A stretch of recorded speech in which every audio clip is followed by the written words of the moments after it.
Le 10 septembre 2025, alors qu'il était en train de débattre paisiblement avec des étudiants sur le campus de l'université d'Utah, Charlie Kirk a été abattu de sang-froid par un fanatique d'extrême gauche. Charlie Kirk, c'était un militant conservateur.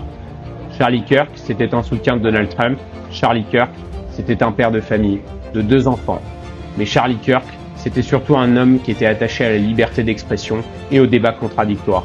Et pourtant, à sa mort, on a vu les pires réactions de la part de l'extrême gauche. Il y a ceux qui voulaient appuyer sur la gâchette, il y a ceux qui ont justifié sa mort, et il y a ceux qui ont relativisé en disant oui mais en fait il l'a cherché. Et il y a ceux qui ont été sortir qu'il était un homme d'extrême droite, qu'il était un suprémaciste, qu'il était un homophobe. Tout ça est évidemment faux. Give me one thing that white people and black people have different biologically. Don't change the question of this, like DNA-wise, we are different. No, we're not. That's a lie. It has been disproven. Front page of National Geographic 6 months ago. I'm going to ask a very respectful question, as respectfully as I can. What does what they do in their private life concern you so much that you have to go up in front of a crowd? Ces extraits vous démontrent plusieurs choses. Le fait que Charlie Kirk n'était pas un homophobe, Charlie Kirk n'était pas un raciste, Charlie Kirk n'était sûrement pas un suprémaciste blanc. Charlie Kirk combattait le système même et la racialisation des débats. Charlie Kirk était pour le débat contradictoire.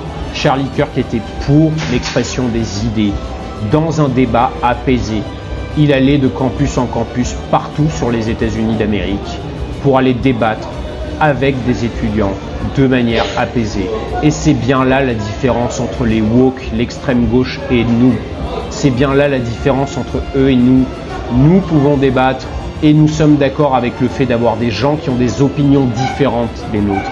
Mais la différence avec ces individus qui ont abattu Charlie Kirk, cette personne qui était fanatisée avec l'idéologie woke, c'est qu'elle veut vous abattre parce qu'en réalité, vous représentez pour elle une personne avec qui elle ne peut pas débattre parce que le débat ne fait pas partie de son logiciel.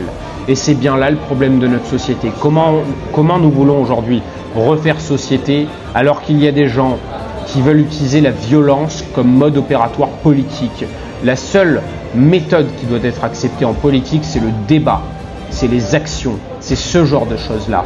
Et tant qu'on ne considérera pas des groupes comme les Antifa, comme des groupes terroristes, alors il est possible qu'il y ait de nouveaux Charlie Kirk. Aujourd'hui, la réalité, elle est là. L'extrême gauche est violente et tant qu'on ne combattra pas l'extrême gauche, alors il y aura des nouveaux Charlie Kirk.